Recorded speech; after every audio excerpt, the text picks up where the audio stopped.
One's ready. Go! Hey everybody, I just got done recording another episode with Kris Tomes from Guardian Grit, just kind of going into details about what we did during the Operator Training Summit in Orlando.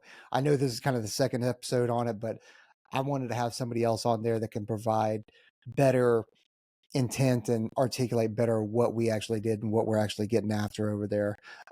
But as you guys know, I do pre-rolls. I try and do it in there too, but pre-rolls, 18 Alpha Fitness, 18afitness.com. Use the promo code, the number one ready, get yourself a discount, get you a tailor-made fitness program based off of what you need to do or what you're interested in doing, whether that's Ranger, Green Beret, Air Force Special Warfare, or you just want to get better in general. He will make you a tailor-made program based off of where your current fitness level is, where you need your fitness level to be, and then how much time is allotted in that. If you'll hear Kris talk about it, you could be leaving in 90 days, which is about as quick as it happens. But if you're coming off the couch, like, you're probably going to need more time. But Kevin Edgerton, he's a coach. He was a strength and conditioning coach for Air Force Special Warfare. He can get you to where you need to be based off of what you have going on. So anyway, check that out. Enjoy this episode, and we'll see you later. Hey, everybody. Welcome back to the One's Ready podcast. You're in the team room. We have the man, the myth, the legend, Kris Tomes from Guardian Grit. Dude, this is like number 5 or 6 you've been on the show.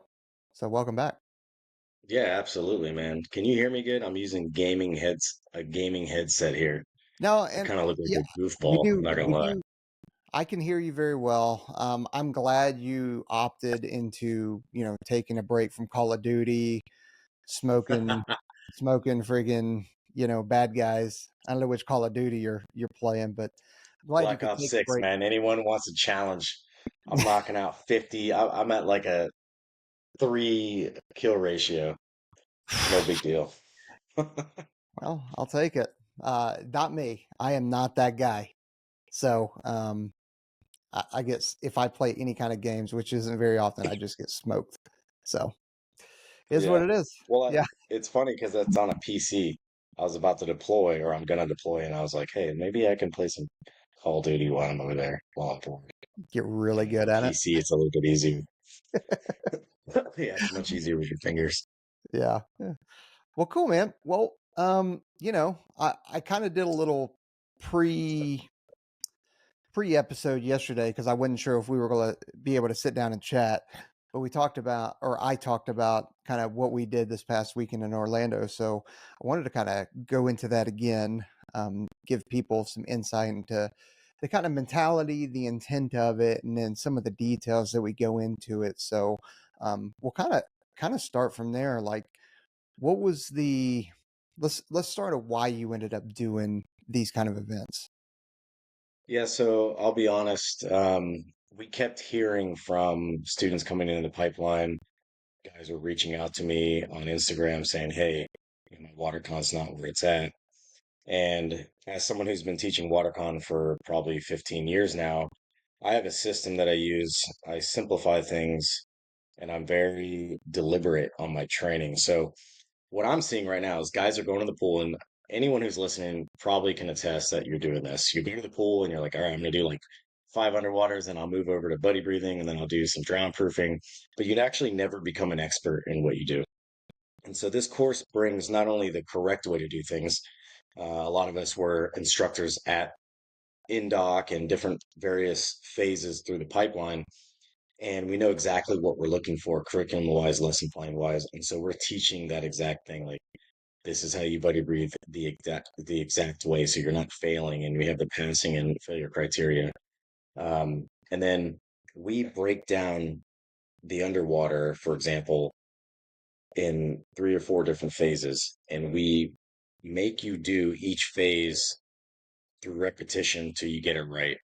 And we had guys, I was looking at some of the reviews and just some of the playback.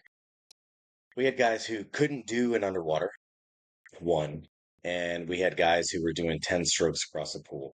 And if you guys understand that 10 strokes across the pool, you might be able to get through the first and second one, but your oxygen is depleting, CO2 building up, and that third and fourth one, your legs are going to go numb. And so we had, by the end of the course, we had guys doing multiple guys, probably like 80 to 90% of the class, when we had 41 guys that were doing 4 to 6 strokes across the pool within a couple hours. Yep. And so that just proves deliberate training and doing the right training will make you a lot better. Yeah, and I remember that we talked about it, and Starch talked about it as well in terms of being in having intent behind your training session, right? Like we kind of have this mentality, and maybe it's an old school mentality, maybe it's just kind of because that's what you see on Instagram, that like everything's just got to be balls to the wall, crushing yourself. And a good training session could be I'm going to the pool and I'm just going to work on my wall pushes, like my squatting on the wall and pushing and gliding. That is my training session for today. And I'm going to do that for 2 hours for the next 3 days just to make sure. And I'm not saying that's the only thing that you do that day, especially if you're training for the pipeline. But if you really want to get efficient on everything, sometimes you just need to go, you know what? I'm not doing the full 25-meter underwater. I'm literally just going to squat, push off the wall, and do one stroke. That's it. Like, is that kind of the mentality that you're taking during this kind of training stuff?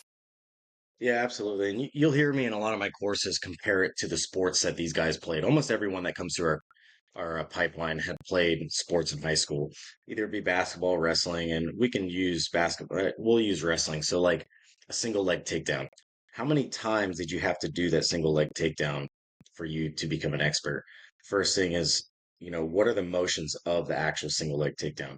You're going to practice that beginning motion over and over and over until you become an expert at that.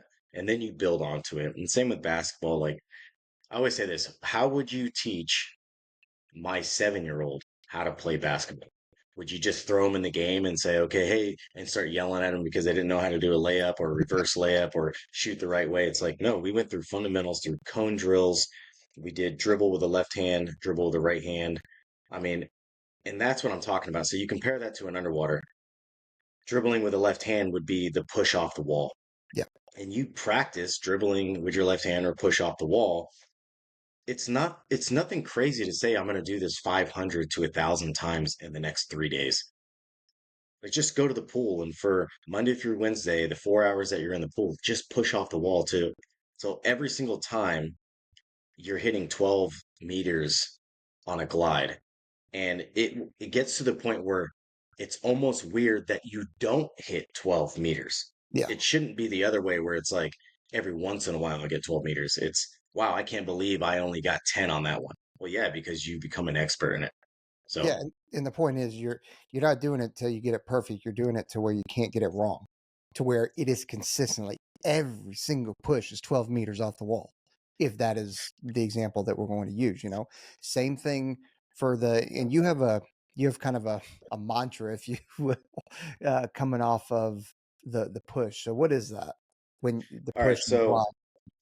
as you go through these things that you've never done before, I'm big on verbal cues, either it be in your head or if it's out of the water, then you're doing it, out of your mouth, audio wise. And you basically push off the wall, you glide, pull, glide, reset, glide, pull, glide, reset, glide. And you say that over and over in your head because what happens is when you start to kind of freak out, you're losing oxygen, you start to just rush yourself across the pool. Well, like I always say, more energy equals less oxygen. And when you have that mantra in your head, when you start freaking out, you know what the next phase is. Okay, I pulled, glide. Most guys will pull, pull once they start freaking out. But if you have that mantra in your head, you'll follow that mantra, mind body connection. And like I always say, guys, it's not the first and second underwater that you need to worry about. We can all do two underwaters in a 3 minute interval. It's the minute 45s, the minute 30s, the fourth and fifth one. So you're not passing out or your legs going up. Yeah. And then, we going to the other parts of that is working on that kind of arrow, that streamlined body position underwater, being closer to the floor of the pool versus kind of up hanging out up top.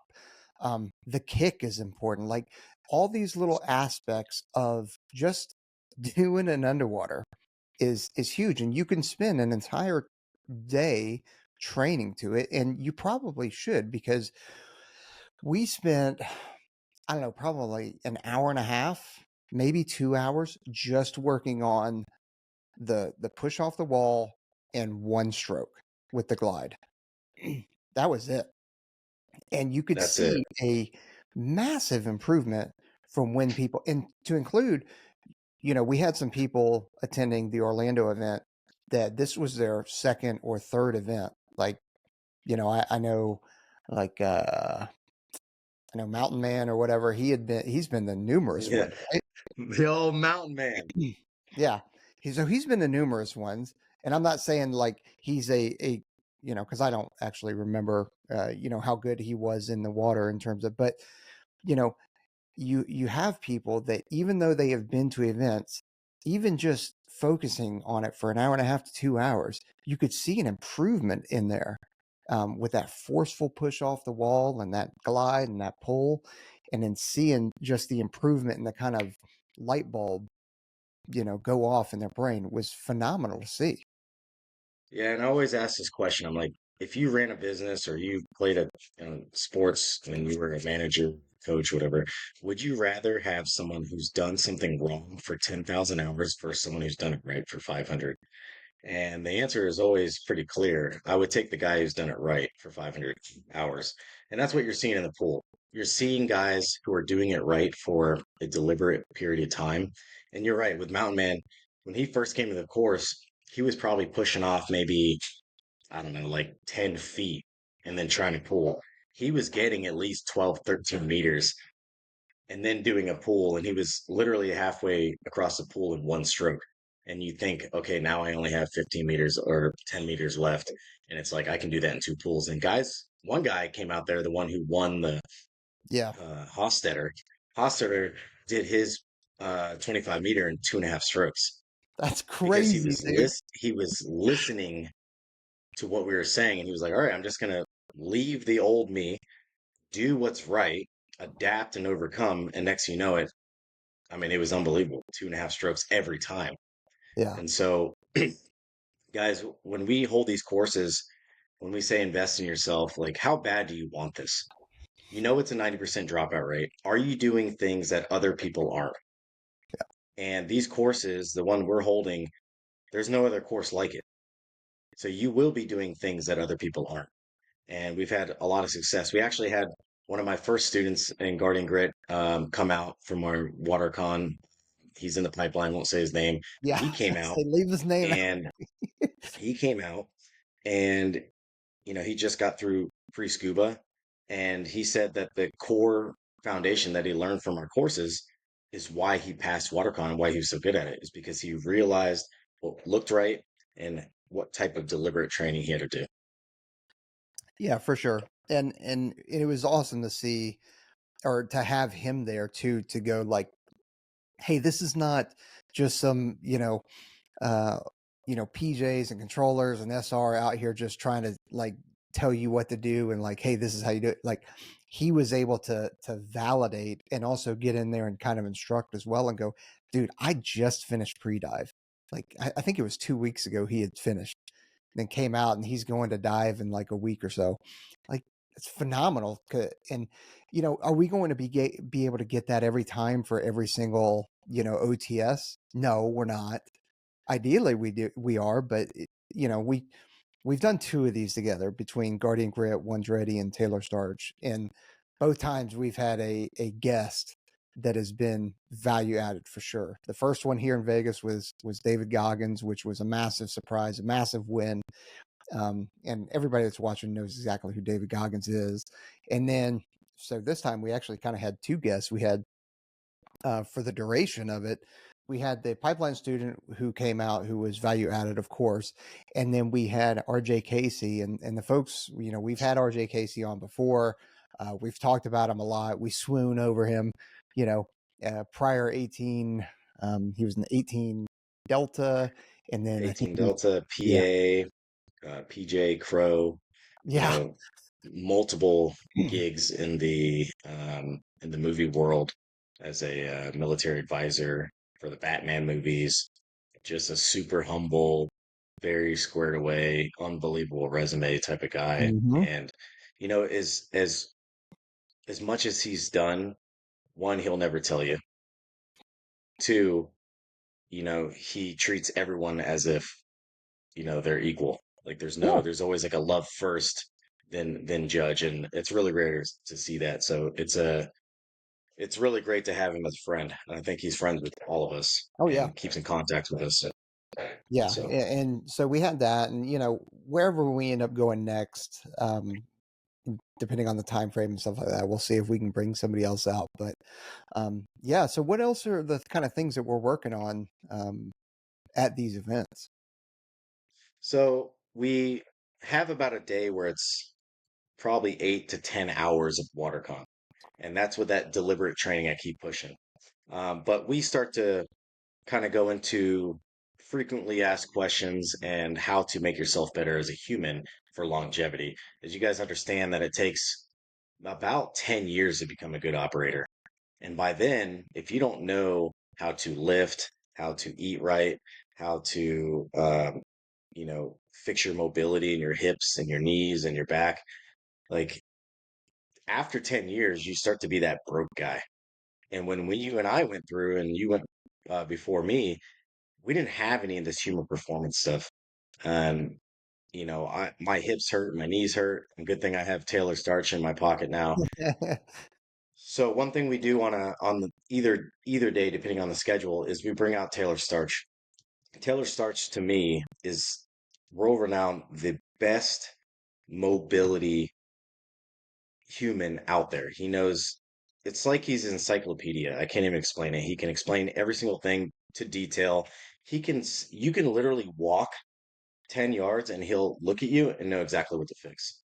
It's And it's wild. really, really crazy. And he teaches the run class. He's done a lot of running in his time, ultra marathons. He was on the USA cycling team, and his passion is mobility. So he took about what 3 to 4 hours with these guys, completely changed their hips. He likes to say they got crunched. It's time to get crunched or starched. And you know, although the course was originally water confidence, now we're bringing in other aspects. You'll see the reviews of like, man, WaterCon was great, but I am so much better as a human and an athlete due to Taylor Starch talking about mobility and talking about running and we also bring into is attributes, and Aaron Love runs the attributes class, and he's super super smart. If you guys haven't met him before, uh, we talk about the attributes that we are looking for in an operator when it comes to teamwork, when it comes to communication, problem solving, grit. Like, what are these attributes that we're looking for? And how does that pertain to how we select guys? And if you're weak in any of these areas, you can fix those things. If you're not a great communicator, we can send you to Toastmasters. We can make you the team lead, and we can get you speaking precise and quick and getting the point across to your teammates. And it takes practice. But if you Mhm. show up to the course and you've never communicated, you're 18 years old, no leadership, and you end up failing, that selection part because of that, that's something that you got to look in the mirror and say, did I do enough to make it better? And then you got problem solving, you have trainability. Like, can you take something that we give you and adapt to it and just forget about your old ways? And so we try to hit the whole holistic, whole concept of the special warfare realm when it comes to the pipeline and what we can do from our point of view, from what we've seen to make you better. And one thing I absolutely love about our crew now with One's Ready, Taylor Starch, our guests, and myself is that every single one of us wants you to pass. Yeah. We see how great these career fields. The things I've done, I can't even explain. I literally can't even put on paper. You only can feel it through emotions of how many amazing things we've done as operators, PJ, CCT, SR, doesn't matter. And we're here to help you. Like it's not the money, it's not the oh, I'm getting, hits on Instagram. Like, we don't give a crap about that. We literally started these companies specifically to help guys get where they need to be. And we understand that one of the top issues we're having is recruiting. And so, how can we, as mentors and senior NCOs, help the younger generation obtain this dream that they have? And we don't want it, no, we no longer want it to be just a dream. What can we do to help? And that's why I love this program that we're running. Yeah, and the biggest thing is that, it's I always talk about having two hands. You have two hands for a reason, one to pull yourself up and the other one to reach back and pull somebody else up. And that's kind of the mentality that I have going into these is, man, as being an instructor is inherent to me. I never thought about it beforehand. I never was like, oh, okay, cool. I'm a JTAC I, a JTAC I meaning I instructor, and like whatever. And then I became a JTAC E evaluator. It's like, okay, still whatever. Like, but the absolute joy of teaching and mentoring and stuff like that didn't come until years later, and realizing that you one we're not allowed to do it forever, or else I would be doing it forever. But two is, man, we got to make sure that our career fields and the special operations career fields and the military in general is ready to go in an operational capacity in the future. So, you still do it for not only your dudes on your team that you're running, right? But then also giving back to the future candidates, and the reality is, 89, 90% attrition rate. Yeah, a lot of those folks aren't going to make it, but they are still, after attending the course, are so much better of a person and physicality and education than they would have had they not attended it. Yeah, absolutely. And we do say it's a 90% dropout rate. And I want people to understand that there's no gatekeeping. If we have 50 guys going to ANS and you guys all perform and you don't blow the horn and quit and you don't get a failure to train and you're not quitting by action, we'll pass 50 guys. It's not a thing. It's not like, yeah, we only can take 30 this time. That's not a real thing. We've already calculated that, the 50 people coming in, we can fit those guys into the pipeline, or the 100 people. We can do that. What we're seeing right now, guys, is that you're just quitting on your own accord, and you train for a year, 2 years, probably the wrong way. And then when you get into a situation where it's too much for you, immediately just give up on yourself. And so, one thing that we do in our courses is we mentor. We talk about pushing yourself through the tough times. We talk about our times. Like, if you think that these people in the career fields are like these superheroes, you're absolutely wrong. Like, if you heard my story and some of our stories, like, we were just regular dudes trying to do, you know, better than ourselves. And we just didn't quit because we saw ourselves in the future of who we wanted to be. And so, um, yeah, man, these courses, man, we've done a few of them and they just keep getting better. Yeah. And we have a lot more things in the future in store for you guys. And we honestly just want to make it better. Yeah, that's exactly right. So what are some of the other aspects? So we talked about underwaters.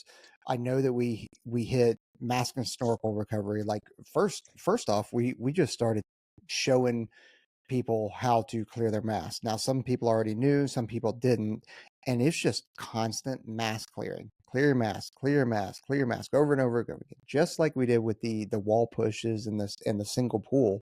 Um, so you kind of get to the point where you can't get that wrong, or at least, again, we're spending an hour, 2 hours on each kind of thing, right? So 2 hours is not enough to never get a mask or a mask and snorkel wrong, right? But you're definitely better than where you are. And then you start seeing these other tricks, and you start seeing how easy it is that if you get the right amount of pressure, the right broken seal at the bottom, the right amount of air, the right angle, that you can, with the minimal amount of air, that you can just see that water level just right down. That's it. And then you still have so much um, energy because you're so efficient at it. You still have so much energy, so much oxygen to deal with to go to work on other things. And Yeah, most of the time absolutely. that's clearing that snorkel. Yeah, and we do a lot of um, dry practice, like dry land practice. That's the first thing we do is like I have guys, hey, show me how you do a master snorkel. Well, I was taught this way. I've been teaching this, I've been doing this for 6 months straight. And then we're like, okay, well then show us. And they show the whole crowd, and then they realize that they've been doing it wrong for 6 months. And so that's another thing is that we make sure you're doing it right based off the curriculum, the lesson plans, and then just the most efficient way.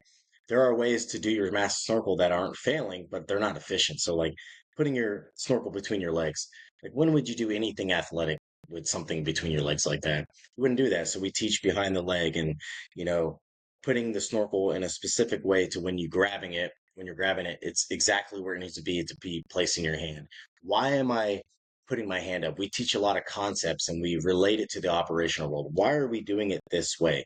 Well, because when you become a PJ or CCT, this is what you'll be doing and this is why we're holding our mask this way, and it's really good to kind of get the concept. And I feel like as we operate, once you get the concept of something, then you can kind of, flow with it. You're starting to understand why you're doing things, and things will get better.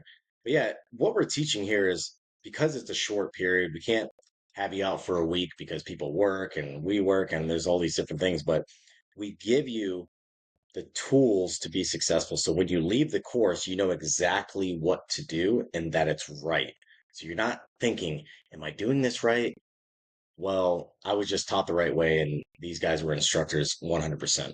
And anytime there's any changes, guys, we talk to the training wing and we make sure that we are getting those recent changes so we can implement into our course.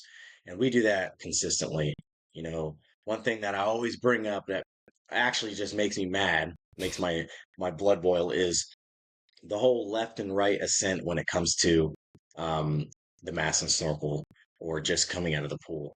It is a right hand ascent. It's been like that for 4 years, and we still have guys doing left handed, and it's because they've been taught from people who aren't taking the time to reach out to the wing to give them the right and correct information. And that's a bad, that's a foul, and it's not fair to you guys for us to say that we're experts in it and then give you the wrong information. That will not happen, and we'll make sure we get you the right stuff. Yeah, and Sure. I like how you talk about how we try to help understand the why, because when you and I went through, I didn't, or at least I didn't need to know the why. I just do what I told drill sergeant. You know what I mean? Like, okay, cool. And but now this generation, they want to know why, and now that I know why, and I know, hey, okay, you need to know why we do that, why we put our fist over it. Okay, it's because if you've ever hit your head on the bottom of a boat or a dock or something like that, you'll quickly wish that you had put your fist over your head, right?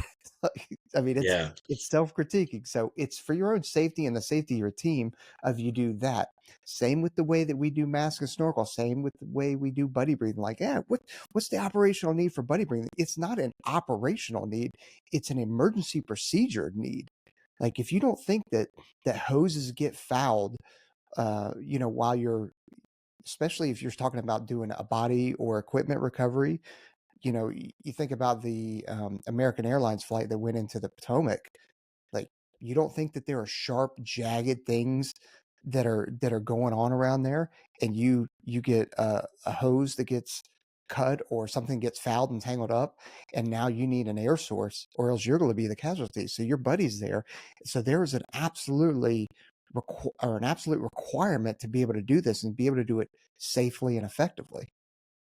Yeah, absolutely. And one thing I like to bring up when we talk about concepts is, when we line people up about to enter the water, we have them hold their 3 fingers on the mask. And you'll look down the line of guys who don't understand the concept and their fingers are kind of just chilling, they're loose-handed. And I like to paint the picture of, like, I want you to imagine being in an ocean that has a drift dive. When I say drift, I mean I'm talking about that water. If you're in the water, you can hang onto a stick. You look like a flag in the Yeah. water. I mean, that water is moving. Now imagine um, when you enter the water and you guys just take seconds between each other, your buddy's gone. That's a 15-meter separation. And then now your buddy's far away. Now you're going to meet up. Now the dive suit's like, okay, where are my guys at? And it could be at night. And then moving on to the why we hold our hands there is like, I want you guys to imagine you're in salt water. You have to do a underwater closed circuit dive, and you're going 3,000 meters, whatever it may be, and you have to come up on a beach, and you lost your mask in the first 5 seconds. What are your eyes going to feel like when you were, coming up on that shore and your eyes are completely bloodshot? Now you're having to be with a team, either be a SEAL team, whatever it may be, and go into a house and do something that you have to do, and you can't see. You're literally compromising your team's integrity, and all because you didn't have the discipline or the concept of why we hold things. And so we try to teach all these different things and aspects for you to understand why we do things. Yeah, everything that we do and everything that we teach has a purpose, and that's not just for the operator training summits. That is for any kind of assessment and selection, in school that you're getting in the pipeline or anything like that. Now, that's not to say that sometimes there's not some extracurricular training that has to occur Sure. because you messed up. I mean, the reality is you're going to mess up, and we don't even have to program smoke sessions at that point because you're going to mess up so much. You really don't. And I always tell people it's not the course that smokes you, it's all the in betweens. Like when I went through Indoc, I back in we had our proctor was Etheridge, and he had those wolf eyes. I don't know if you remember him. And he uh he made us, we owed him 10,000 of something in the last 10 days of Indoc. That was after we carried the log from the Chaparral to the Skylark for 6 weeks straight.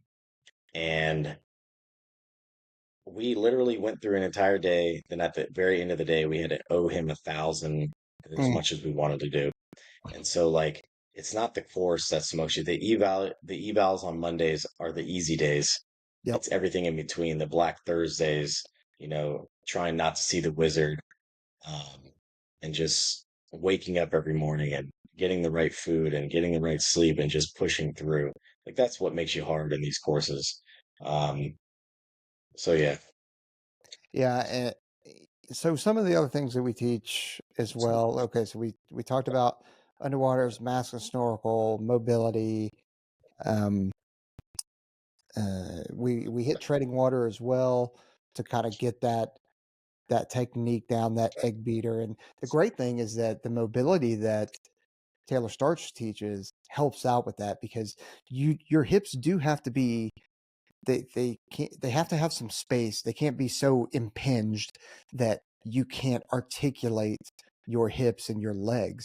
So having Starch there is also a benefit in the way that he can look at it and go, okay, you guys need to do this to loosen those bad boys up, and then you can really start focusing on that egg beater.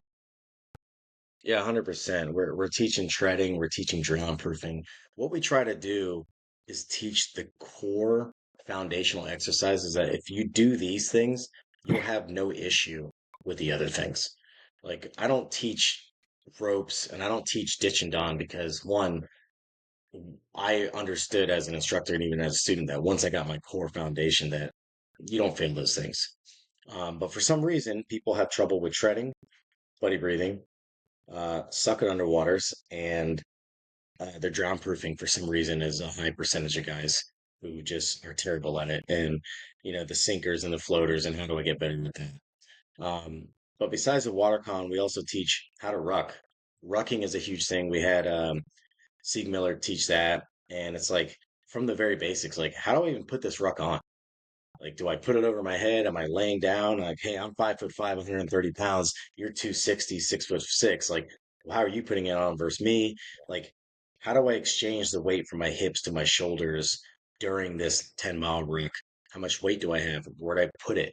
I mean, there's so many different aspects to rucking that we've had many, many years of doing that we teach you guys so you can walk away or ruck away with the right stuff. Yeah. And what the aspect that I don't know that I don't think you advertise it really, but the personal stories. And I don't mean like a, hey, tell me a combat story or something like that. But what I appreciate about something that you do that is, as they're training, when we need to when everybody needs a second to pause, compose themselves, kind of reset, or understand why we're doing something. Like You gather up some paddle boards, sit on some paddle boards, and just start talking like, hey, this is why we do this, and here's why it was operational relevant, because I was on this mission and we had this thing, and so on, the kind of who, what, when, where, why, and how, going through it to really let it sink in to them of why we're doing something, but also it just gives them a second to like, all right, we just finished with underwaters, we're about to go to master circle, but beforehand, let's talk about three chamber breathing, and so I really appreciate that. And I think, I don't know if the candidates realize what you're doing, but it's pretty genius. Yeah, that's one thing I learned from my old commandant. His name is Tex. He said when you're instructing that you always need to relate whatever you're doing to operational. You need to remind them throughout the event how to do things, and then if you can, give them some sort of motivation when they need that. And you'll see that I wouldn't say I've mastered it, but I've gotten better over the years of like straight training can sometimes drain you. And sometimes you need that tactical pause, even if it's 30 seconds to a minute, 2 minutes reading the crowd and saying, hey, I'm going to tell them a funny story that's operational. I told them about my wife and how I learned how to tread from her. And I talk about, even at the end of the course, which is a very serious, that was a very serious story about me criking that guy and like the things you do you might not see on the outside. And I kind of painted that picture of like who I was and where I am now and how, if you can conceive it, believe it, then you can achieve it, is a real thing. And so, yeah, I've gotten better at that. And I want you guys to understand that I do that, um, one, to make it relatable. Like, I'm no different from anyone out there. There's no like special sauce that I drank when I was a teenager that made me be this way. Um, it was, I wanted something. I visualize myself as a better person. Who will I be in 5 years? Who will I be in 10 years? And what do I have to do to make that happen? And that's kind of what happened. I just invested in myself. I was tired of the old me. I had released that old shell, and now I don't even remember who that guy was. And so, um, yeah, and I think I think the Air Force for that. I know a lot of people, this is, I was in recruiting the last 2 years, and I think a lot of people get stressed out about the changes that will happen once you join the military. And you always got to look at it like this, like look at the pros and cons. There are so many pros to this change than there are cons. And so that should give you the comfort that joining the military, joining special warfare, becoming a better person, learning new skills, um, is going to make you a better person. So change is good. Yeah, change is real good, and you changed a lot when you hopped out of the car when you were a young man and ended Yeah, up running, what was it, 10 miles back to the house or something like that? back Just to the house. your training, it was just like, hey, get out. You're serious about this. Your old man Yeah, said that to you. If I remember right, it was your old man said that to you, and he's like, well, if you're yep, serious about it, get out and get home. yeah. He asked me. He saw my face. He knew how serious I was. He looked at me and said, "When do you start training?" And I said, "Right now." And that's when I started.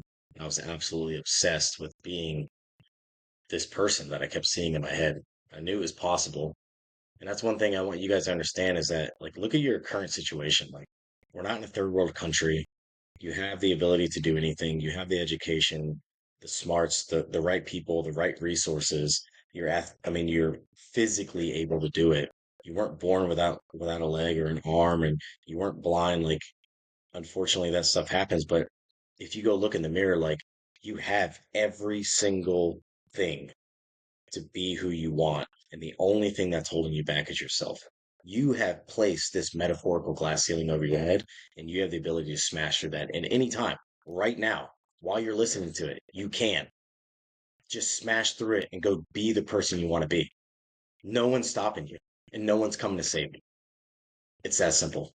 Yeah, and guess what? If you think you're the problem, you're also the solution. Okay, so you can make the 100%. change and get forth, or go forward and start getting after it.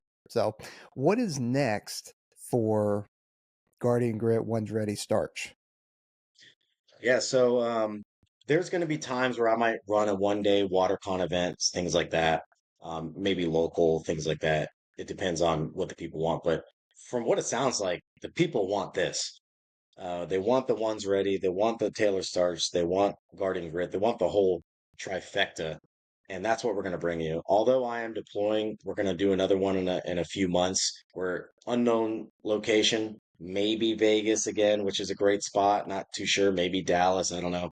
Um, and then I'll be back for the next one in a couple months after that. And who knows? We're looking at building a facility, we're looking at building programs, where you guys can come for more than 2 days and we make you an expert in the water and mobility and different aspects. And it's growing. And we're happy to be here. We're living in the moment and I think we have a good team and I'm excited. Yeah, well, that goes for two of us, and I'll count Trent and Aaron and Starch in that as well. So, I do want to be respectful of your time, especially because I know time is getting short for you. So I don't want to hold you for a whole hour. But you got any parting shots, any kind of advice for folks that are out there? Yeah, so one thing you guys will hear me say all the time are some quotes. And I want you guys when I say these quotes, like don't just listen to them, write these things down, take a few minutes and just analyze what I'm saying, because this is something that I've learned over the years. And out of all the thousands of quotes I've heard, 500 of them being from Aaron himself, you know, I've learned a few of them that I take to heart. The first one, guys, is good luck is when preparation meets opportunity. If you are prepared and the opportunity comes, your luck goes up significantly. And so just remember that. Second one is smart people learn from their mistakes, but a genius learns from others. You have resources like myself, like One's Ready, Taylor Starch, that are people who've done it before. And we can tell you the right thing so you're not wasting this time, because I'll tell you right now, you don't have a lot of time. You go to that, you enter the dep, you go to recruiter, you have 90 days maximum before they're trying to ship you. What can you learn in 30 in 90 days that will prepare you for success? And we're giving you those answers. So don't be just a smart person, be the genius and learn from the people that are willing to help you out. And throw that ego out, guys. I don't care what you've done, how jacked you are and shredded. You don't know everything, and you need to understand that. Let us help you. Let someone else help you. Either it be issues, problems, training. There are always someone out there that knows better than you, and you just got to find that resource. We'll throw my Discord in there. We started a Guardian Grit Discord, and we have Mountain Man actually built this Discord, and it has every aspect from running to watercon to swimming, all these different things and chats. You guys can go in there. So, yeah, I'd say those quotes are probably my favorite. Awesome. Well, no, I've heard Aaron say at least that first one quite a few times, so I could appreciate it. He's a treasure trove of information, and what I was thinking about 100%. doing is maybe because he's like he crushes that attributes class. And so I Hmm. was thinking about maybe taking his audio and just placing it over because I don't have a 30-minute video of him doing that, but I may have to make a video and just put his audio over it because he's just so good at articulating it, He really and is. Yeah. it's It's, effective. So, yeah. um, awesome, man. Well, I appreciate you joining us again. We'll start promoting and getting more info out about the June event that we're going to end up having, and we've been calling it operator training summit. Maybe that's the right name for it, maybe it's not, I don't know.